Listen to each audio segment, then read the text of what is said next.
बात करेंगे जब एक वस्तु को पिघलाकर दूसरे वस्तु के रूप में बदलते हैं तो क्या होता है। एक छोटा सा तर्क लीजिए, आपके हाथ में एक गोला है, उस गोला को पिघला के आप 3 गोले छोटे छोटे बनाए हैं, तो यहाँ पे दोनों का आयतन बराबर होता है। इस चीज का हमेशा ध्यान रखना है। जब किसी वस्तु को पिघलाकर या किसी भी रूप में दूसरा वस्तु बनाया जाता है तो यहाँ पे पहले वस्तु का आयतन बराबर नए वस्तु का आयतन होता है। इस प्रकार के 10वीं क्लास में कई क्वेश्चन है। हम एक छोटा सा क्वेश्चन लेते हैं कि 6 सेंटीमीटर का गोला, 8 सेंटीमीटर का गोला और 10 सेंटीमीटर के 3 गोले हैं और तीनों गोला को पिघलाकर मिलाकर एक बड़ा गोला बनाया गया, तो बड़े गोले का त्रिज्या क्या होगा। एक क्वेश्चन वहां से है। इसी प्रकार से एक शंकु को, एक मॉडल को बच्चे के द्वारा एक बेलन के रूप में परिवर्तित किया जाता है, तो बेलन की त्रिज्या क्या, यानी कि शंकु को बेलन में बदला गया है, शंकु जैसी आकृति को बेलन में बदला गया, यहाँ पे दोनों का आयतन बराबर होगा। इसी प्रकार का एक क्वेश्चन है, आपको याद रखना है जब किसी वस्तु को पिघलाकर या किसी भी रूप में दूसरे वस्तु में परिवर्तित किया जाता है, चेंज किया जाता है, तो नए और पुराने वस्तु का आयतन हमेशा बराबर होता है। एक क्वेश्चन है, एक लंब वृत्तीय शंकु की ऊंचाई, यहाँ पे शंकु, लंब वृत्तीय शंकु को ही शंकु कहते हैं हम लोग, शॉर्टकट में लंब वृत्तीय शंकु को शंकु के नाम से पुकारा जाता है, बोला जाता है, और इसकी ऊंचाई 8 हम पहले शंकु बना लेते हैं।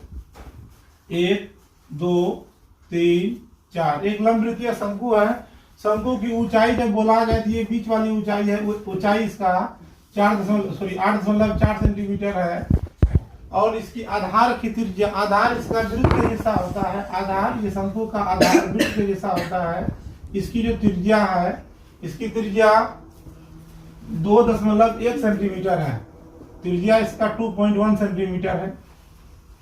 अब कह रहा है क्या इस शंकु को पिघला, इस शंकु का आयतन एक गोले के आयतन के बराबर, उस गोला की त्रिज्या बताइए। हम एक गोला बनाते हैं, इस शंकु को किसी भी तरह से एक गोलों में परिवर्तित कर दिया गया है, शंकु को गोलों में परिवर्तित किया गया है, और आगे लिखा हुआ है कि इसका आयतन यानी गोले का आयतन बराबर है शंकु का आयतन। हम दोनों को मान लेते हैं कि इसकी त्रिज्या r होगी।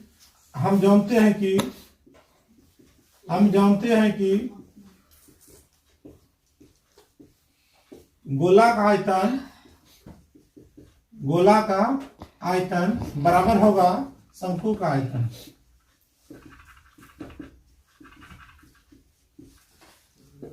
गोला का आयतन का फॉर्मूला, गोला का आयतन क्या होता है, 4/3 पाई r क्यूब बराबर होगा शंकु का आयतन 1/3 पाई r स्क्वायर।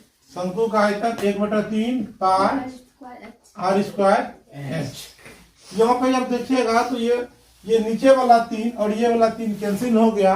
पाई एक अपरिमेय संख्या है, और बाएं बगल भी पाई है, दाएं बगल भी पाई, ये वाला पाई और ये वाला पाई कैंसिल हो गया। अब हम बात करेंगे, बचेगा यहाँ पे मेरा 4r³ इक्वल्स टू शंकु का त्रिज्या होगा 2.1 का स्क्वायर गुना h का मान है 8.4। इसको थोड़ा सा हल करेंगे।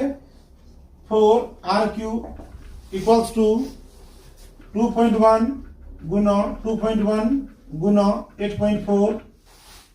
हम इसको हल करेंगे। हल करने के लिए पहले इसको 4 को दूसरे साइड भेजेंगे, गुना में है, उस साइड जाएगा तो भाग में होगा। r³ बराबर होगा 2.1 गुना 8.4 डिवाइड बाय 4। अब इसको कटाएंगे, इससे 4 से कटाएंगे, 4 दूनी 8, 4 एकम 4 है।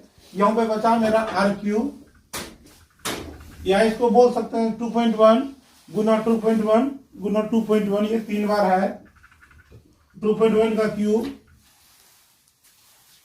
क्योंकि दोनों का पावर बराबर है इसीलिए r का मान 2.1 सेंटीमीटर होगा।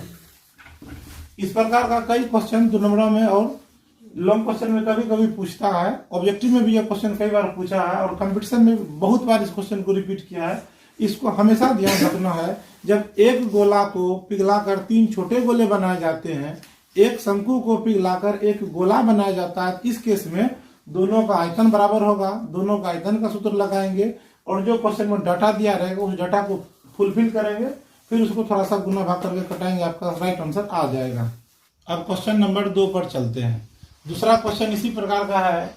3 गोला जिसकी त्रिज्या क्रमशः 6 सेंटीमीटर, 8 सेंटीमीटर और 10 सेंटीमीटर है को पिघलाकर एक बड़ा गोला बनाए, यानी कि 3 गोला को पिघलाकर एक बड़ा गोला बनाए। इसका यदि आकृति बनाना है तो एक छोटा गोला, एक थोड़ा सा बड़ा गोला, एक और बड़ा गोला, ये तीनों गोला को पिघलाकर इसकी त्रिज्या पहला का लिखा हुआ है 6 सेंटीमीटर है, दूसरा का लिखा हुआ है 8 सेंटीमीटर है, तीसरा का लिखा हुआ है 10 सेंटीमीटर। इसको पिघला के तीनों गोला को पिघला के मिला के एक बड़ा गोला बनाया गया है, यानी कि गोला बड़ा बनाया गया। इसकी त्रिज्या पूछ रहा है, यहाँ पे क्वेश्चन पूछते व्हाट।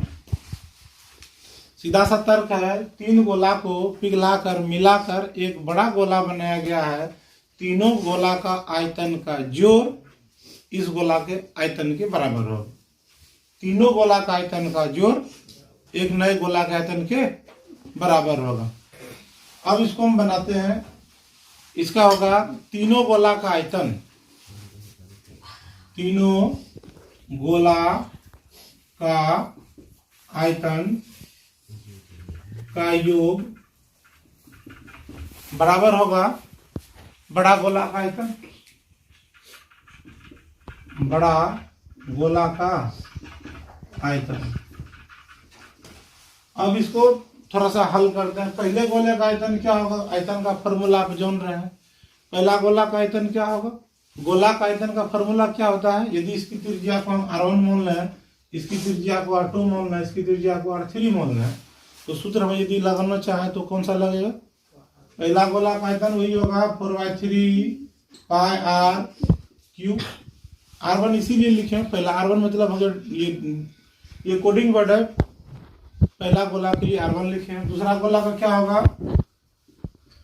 4/3 r2 का क्यूब होगा, 4/3 पाई इंटू r3 का भी क्यूब होगा। इसी तरह से बड़ा गोला का आयतन क्या होगा, बड़ा गोला के लिए त्रिज्या वही लिखेंगे 4/3 पाई इंटू r क्यूब लिखेंगे। यहाँ पे कुछ ऐसा डिजिट है जो आपको दिख रहा है 4/3 4/3 4/3 सब जगह पे है, पाई पाई पाई सब जगह पे। इसको यदि ध्यान से देखिएगा, ये वाला हिस्सा आपको बराबर है सभी जगह पे। इसको हम कॉमन लेके अलग कर लेते हैं। 4/3 पाई इंटू बचेगा r1 का क्यूब इंटू बचेगा r2 का क्यूब प्लस बचेगा यहाँ पे r3 का क्यूब। इधर है आपका 4/3 कैपिटल R का क्यूब। 4/3 पाई वाला कट गया। अब जो बचा उसको लिखिए। r1 मतलब हो गया पहली त्रिज्या का क्यूब होगा 6 का क्यूब, दूसरा हो गया आपका 8 का क्यूब और तीसरा हो गया आपका 10 का क्यूब। और जो इधर बचेगा इसको हम लोग बोलेंगे r क्यूब। इसको आगे बढ़ाते हैं थोड़ा सा। 6 का क्यूब, अब आपको यह 8वीं क्लास का एक क्वेश्चन है घन और घनमूल से। 6 का घन कितना होता है 216। 8 का घन कितना होता है 512। ये नंबर आपको हमेशा याद रखना, 1 से लेके कम से कम 20 तक का घन याद रखना। और 10 का घन कितना होता है 1000। ये आपका हो गया r क्यूब। हमको r निकालना है वहां से, इसको हमको जोड़ना होगा। जोड़ लेते हैं 6 2 8 1 1 2 और अब सैकड़ा को जोड़ते हैं 2 5 7। हजार में केवल एक ही अंक है यानी 1 हुआ। इसको हम लोग क्या बोल देते हैं r क्यूब, यानी कि 1728 r क्यूब। अब 1728 को हम लोग तोड़ेंगे, तोड़ के देखते हैं किससे किससे मिलकर बना है 1728। 1728 में वो लास्ट में देखिए 8 है यानी 2 से भाग लगेगा। 2 से भाग देते हैं 2 8 16। एक बचा होगा, 1 पर 2 12 होगा, 2 छठे 12 और 2 से 8 में भाग देंगे कितना आएगा 4।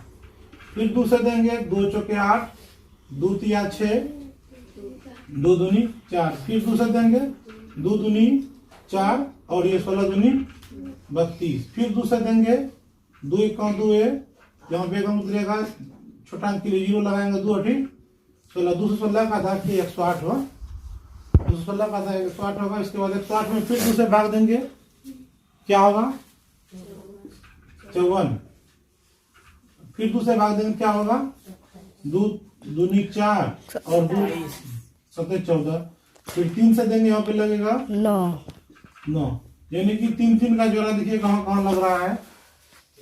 इसको आप ऐसा लिख सकते हैं, हम इसको इधर लिख रहे हैं, आर क्यूब बराबर हो गया 2 का क्यूब 3, फिर 2 का क्यूब और फिर 3 का क्यूब। अब यहाँ पे ध्यान से देखिए, यहाँ पे आर का क्यूब है, इधर भी सब पे क्यूब है, यानी ये वाला क्यूब कैंसिल, ये वाला क्यूब कैंसिल।